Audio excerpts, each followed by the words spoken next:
2026 সালের মধ্যেই ৩ শ্রেণীর জমি সরকারকে ছেড়ে দিতে হবে এবং ওই জমিগুলোর দখল উদ্ধার করতে ইতিমধ্যে ডিসি অফিস এবং এসিল্যান্ড অফিস যৌথভাবে কাজ শুরু করে দিয়েছে। সুপ্রিয় ভিউয়ার্স, এই ৩ শ্রেণীর জমি কোনগুলো এবং কেনই বা এই সকল জমি সরকার নিজের আয়ত্তে নিচ্ছে এবং যারা এই সকল জমি ভোগ দখল করে রেখেছেন সেই সকল মালিকদের জমির দখল টিকিয়ে রাখতে বা মালিকানা ধরে রাখতে কোনো কিছু করণীয় রয়েছে কিনা আজকের এই ভিডিওটিতে বিশ্লেষণধর্মী সেই বিষয়টি নিয়েই আলোচনা করব। ভিডিওটি দেখার পর যদি আপনাদের ভালো লাগে, আরও কোনো ভিডিও দেখার আগ্রহ জন্মায়, তাহলে আমাদের চ্যানেলটি সাবস্ক্রাইব করে রাখতে পারেন। আর পরবর্তীতে নতুন কোনো ভিডিওর নোটিফিকেশন পেতে সাবস্ক্রাইব বাটনের পাশের বেল আইকনটি চেপে দিয়ে রাখবেন। সুপ্রিয় ভিউয়ার্স, আমাদের দেশে যে মোট জমি রয়েছে সেই জমির প্রায় 20 থেকে 30% জমির মালিকানা ঠিক নেই এবং এই মালিকানায় যারা রয়েছে তারা নিজেরাও জানে না যে জমির মালিকানা তাদের বৈধ না। আবার অনেকেই এমনভাবে জমি ভোগ দখল করে যেগুলো তারা জানে যে তারা মালিক না, কিন্তু যতদিন পারে যেভাবে পারে ফাও ফাও খাওয়ার একটি ধান্দা। এই জমিগুলোকে সরকার এখন একুয়ার করে নিজের আয়ত্তে নেওয়ার চেষ্টা করছে এবং এর পেছনের মূল কারণ হচ্ছে দেশের যে জনসংখ্যা সেই জনসংখ্যার অনুপাতে বিভিন্ন রাষ্ট্রীয় অবকাঠামো কিংবা রাষ্ট্রীয় যে কর্মসূচি সেগুলো চালানো প্রয়োজন। সেই সঙ্গে এই সকল জমি থেকে সরকার বিপুল পরিমাণে রাজস্ব হারাচ্ছে। যেহেতু মালিক বৈধ না, তিনি কিন্তু ওই জমিতে খাজনাও দিবেন না বা ভূমি উন্নয়ন করও পরিশোধ করবে না, এটি স্বাভাবিক ব্যাপার। এখন সরকার ৩ শ্রেণীর জমিকে বিশেষ অগ্রাধিকার ভিত্তিতে নিজের আয়ত্তে নিচ্ছে। এই অগ্রাধিকার ভিত্তিতে প্রথম হচ্ছে সরকারি খাস তালিকাভুক্ত সম্পত্তি। আমরা জানি সরকারি সম্পত্তি লিজ নেওয়া যায়, কিন্তু এমন অনেক সম্পত্তি রয়েছে যেগুলো সরকার লিজও দেয় নাই, কিন্তু জমিগুলো সম্পত্তি সরকারের ভোগ দখল করার কথা, কিন্তু ব্যক্তি মালিকানাধীন হিসেবে ভোগ দখল হচ্ছে। এই জমিগুলো আপনার ভোগ দখলেও থাকতে পারে কিংবা আপনার পার্শ্ববর্তী প্রতিবেশীরও ভোগ দখল থাকতে পারে। এই জমিগুলো আমাদের নির্দিষ্ট স্থানে না হলেও অনেক জমি রয়েছে যেগুলো একটি এলাকার মধ্যে বিস্তৃত, সেই বিস্তৃত এলাকার মধ্যে একটি একখণ্ড জমি, যেটিতে ভাবার কোনো সুযোগই নেই যে সেই জমিগুলো খাস সম্পত্তি। ধরুন আপনি চাষবাস করেন এবং আপনার আশেপাশে অনেক ব্যক্তি জমি চাষবাস করে, সেই জমিগুলো তারা বাপদাদার থেকে পেয়েছে বা অন্য ব্যক্তির কাছ থেকে ক্রয় করেছে। এখন এসে দেখা যাবে যে জমিগুলোর যে মালিকানা সেগুলো সরকারের।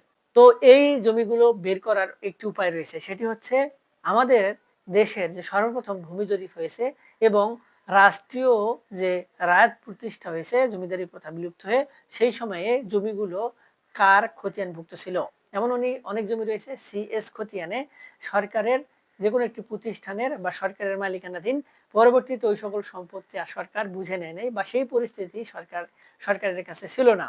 এই জমিগুলো 2-3 হাত বদল হয়েছে, কিন্তু সরকারের জমি এখনো রয়ে গেছে। অর্থাৎ যে জমি সিএস খতিয়ানে বা এসএ খতিয়ানে বা আপনার ওই ব্রিটিশ আমলে তৈরিকৃত রায়ত প্রথার ফলে সরকারি মালিকানাধীন হয়ে গেছে, সেই জমি কখনোই কিন্তু কোনো ব্যক্তি মালিকানাধীন হওয়ার সুযোগ নাই।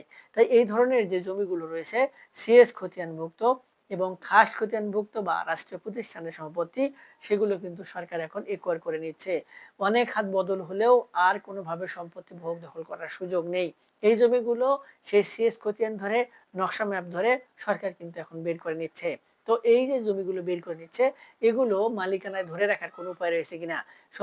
সুপ্রিয় ভিউয়ার্স, ভিডিওটিতে এই বিষয় নিয়ে আমরা আলোচনা করব। তার আগে আর 2 শ্রেণীর জমি কোনগুলো সেগুলো আমরা জেনে আসি। এবং এরপরে আরেকটি জমি হচ্ছে যে আমাদের দেশে একটি স্বাধীনতা যুদ্ধ হয়েছিল 1971 সালে। সেই সময় অনেক ব্যক্তি, বিশেষ করে হিন্দু সম্প্রদায়ের লোকেরা বাংলাদেশের যে খণ্ড ছিল বা ভূমি ছিল সেগুলো ত্যাগ করে ভারতে গিয়ে আশ্রয় নিয়েছিল। এখন ওই সময় তারা যে গিয়ে আশ্রয় নিয়েছে পরবর্তীতে তার ফেরত আসে নাই, কিংবা এমন অনেক পরিবার রয়েছে যারা পুরো পরিবারে যুদ্ধে মারা গিয়েছিল বা তাদেরকে হত্যা করা হয়েছে। তো এই ব্যক্তিদ্বয়ের যারা সম্পত্তি ছিল সেই সম্পত্তিগুলো কিন্তু তাদের কাছ থেকে কেউ হস্তান্তর করে নেয় নাই বা তারাও দেওয়ার সুযোগ পায় নাই বা তারা দেয় নাই। এই ধরনের যেগুলো সম্পত্তি রয়েছে এগুলো পরবর্তীতে যারা জানতো তারা বা যাদের প্রভাব ছিল তারা ভোগ দখল করছিল বা ভোগ দখলে গিয়েছিল। সেই সকল জমি বা সম্পত্তি এখন এসে কিন্তু সরকার বের করে নিচ্ছে। এই সম্পত্তি কোনগুলো সেগুলো বের করার জন্য সরকার এসে খতিয়ান বের করছে এবং ওই এসে খতিয়ান দ্বারা সম্পত্তির মালিককে কিভাবে ছিল সেগুলো বের করে দেখা হচ্ছে এবং পরবর্তীতে আরএস খতিয়ানে কিন্তু এই জমিগুলোকে একটি শিথিল করে যে যেভাবে পারে ভোগ দখল করে সেই ভোগ দখল অনুসারে তাদের নামে রেকর্ড করে দেওয়া হয়েছিল। এখন এই আরএস খতিয়ানটাতে ভুলে ভরা হওয়ার কারণে এই খতিয়ানটির গ্রহণযোগ্যতা জিরোর কোঠায় নেমে এসেছে। এজন্য সরকার এই এসে খতিয়ান ধরে দেখছে যে সম্পত্তিগুলোর মালিক কারা এবং পরবর্তীতে কারা মালিক হলেন এবং কোন পদ্ধতিতে তারা মালিক হলেন এবং এই বিষয়টি কিন্তু সরকার খুঁটিয়ে খুঁটিয়ে দেখবে না। এর জন্য একটি প্রসেস চলমান রয়েছে, সেটি নিয়ে আমরা আলোচনা করব। তবে এর আগে আমরা যে ৩ নম্বর সম্পত্তির কথা বলা হচ্ছে সেটি নিয়ে একটু আলোচনা করি। এই ৩ নম্বর সম্পত্তিটি অত্যন্ত গুরুত্বপূর্ণ এবং এই সম্পত্তিটি নিয়ে সবথেকে বেশি চিন্তার কারণ সেটি হচ্ছে যদি কোনো কারণে কোনো ওয়ারিশান সম্পত্তির একটি নির্দিষ্ট অংশ ভোগ দখল করার কেউ না থাকে, তাহলে ওই সম্পত্তিটি পরবর্তীতে হয়তো অন্য ওয়ারিশরা পাবার কথা। অর্থাৎ যদি কোনোভাবে যে ব্যক্তি সম্পত্তি রেখে মৃত্যুবরণ করলেন তার কোনো ওয়ারিশ না থাকে, সেক্ষেত্রে ওই সকল সম্পত্তি কিন্তু সরকার খাস খতিয়ানভুক্ত করে দিবে। অর্থাৎ ধরুন আপনারা ৩ ভাই, ৩ ভাইয়ের মধ্যে ৩ ভাগে সমান ভাগে ভাগ হয়েছে। এক ভাই সম্পত্তি ভোগ দখল করার পরে মৃত্যুবরণ করেছে, কিন্তু পরবর্তীতে ওই সকল সম্পত্তি যারা অন্য ওয়ারিশ ছিল, অর্থাৎ তার যে পরবর্তী ওয়ারিশ তিনি যদি বিবাহিত না হন তাহলে সম্পত্তি ভাইয়ের কাছে আসে, স্বাভাবিক ব্যাপার। তো এই বিষয়টি নিয়ে সরকার একটি কঠোর নির্দেশনা দিতে যাচ্ছে। সেটি হলো জীবদ্দশায় অনেক সময় ভাইয়ে ভাইয়ে যুদ্ধ হয়, মারামারি হয়, কিন্তু তিনি মারা যাওয়ার পরে তার সম্পত্তি নেওয়ার আগ্রহ সকলেরই থাকে। তো এই বিষয়টিকে একটি আমলে নিয়ে সরকার বলছে যে যদি কোনো কারণে এমন হয় সম্পত্তি নিয়ে ভাই ভাই গ্যাঞ্জাম ফাসাদ তৈরি হয়, তাহলে ওই ভাইদ্বয় ওই মৃত ভাইয়ের সম্পত্তির ভাগ কিন্তু পাবে না। এক্ষেত্রে নির্দিষ্ট করে সরকার আইন করার চিন্তা করছে এবং সেই সঙ্গে আরেকটি বিষয় দেখা হচ্ছে, সেটি হলো যদি কোনো কারণে এই যে ওয়ারিশান সম্পত্তি এগুলোর ভাগ বন্টন ঠিক মতো না হয় এবং যদি কোনো কারণে সম্পত্তির পরপর ৩ বছর খাজনা বকেয়া থাকে, অর্থাৎ যে ব্যক্তি মারা গেছে তার নামে যদি খতিয়ান থাকে তিনি খাজনা প্রদান করতেন, কিন্তু পরবর্তীতে যে ওয়ারিশগণ রয়েছে তারা নিজেদের মধ্যে সম্পত্তি ঠিক মতো ভাগ বন্টন করতে পারছেন না এবং এই ভাগ বন্টন না হওয়ার কারণে তারা খাজনা প্রদান করতে পারছেন না। সেক্ষেত্রে পর যদি ৩ বছর সেই সকল সম্পত্তির খাজনা বকেয়া থাকে বা কোনো ধরনের সম্পত্তির খাজনা বকেয়া থাকে, তাহলে এই সম্পত্তিগুলো নিয়ে সরকার এখন কঠোর পদক্ষেপ গ্রহণ করতে চাচ্ছে। এটি হলো খাজনা বকেয়া থাকার কারণে এই যে সম্পত্তি যেগুলো রয়েছে সেগুলো খাস খতিয়ানভুক্ত হয়ে যাবে। সেটি ওয়ারিশান সম্পত্তির ক্ষেত্রে বিশেষ অগ্রাধিকার দেওয়া হচ্ছে, কেননা ওয়ারিশান সম্পত্তিতে যেহেতু ভাগ বন্টন ঠিক মতো হয় না। অর্থাৎ প্রথমে যে উদাহরণ দিলাম যে ভাই মৃত্যুবরণ করেছে তার সম্পত্তিগুলো অন্য ভাইয়েরা ভাগ দখল করতে পারছে না বা সম্পত্তি পাওয়ার চিন্তা করছে না বা তারা নিয়ে সম্পত্তিগুলো ভোগ দখল করছে কিন্তু খাজনা প্রদান করছে না। এই ধরনের যে সম্পত্তি রয়েছে যে খাজনা বকেয়া থাকছে সেই সকল সম্পত্তি সরকার কিন্তু খাস তালিকাভুক্ত করে দিচ্ছে। এখন কথা হলো যে সম্পত্তিগুলো সরকার খাস খতিয়ানভুক্ত করবে সেগুলোর উপায় কি? সেটি হচ্ছে আমাদের দেশে একটি ভূমি জরিপ কার্যক্রম চলছে।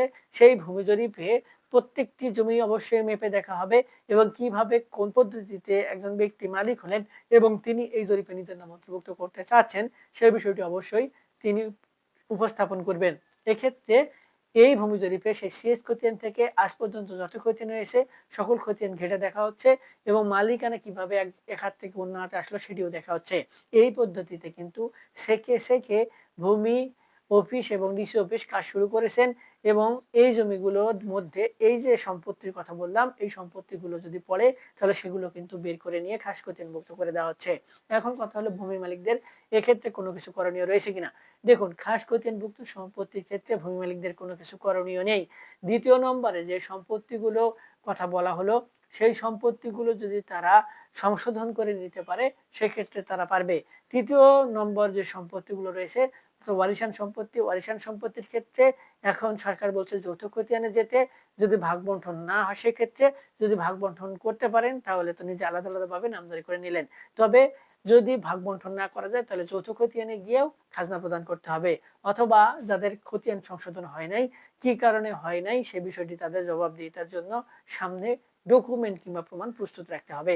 সুপ্রিয় ভিউয়ার্স, আশা করি ভিডিওর বিষয়বস্তু বুঝতে পেরেছেন। যদিও একটু জটিল, বিষয়গুলো খুব সহজে শর্টকাটে বোঝানো মুশকিল, বিষয়টি সম্পর্কে বিস্তর আলোচনা করা সম্ভব, তারপরেও যদি এই সংক্রান্ত বিষয় নিয়ে আপনাদের আরো কোনো কিছু জানার থাকে বা বোঝার থাকে, আমাদের ভিডিও নিচে কমেন্ট বক্স রয়েছে, সেখানে কমেন্টস করবেন। আমরা আপনাদের সহযোগিতা করার চেষ্টা করব। আজকে এ পর্যন্তই, দেখা হবে সামনে নতুন কোনো ভিডিওতে। ততদিন পর্যন্ত ভালো থাকবেন। ধন্যবাদ।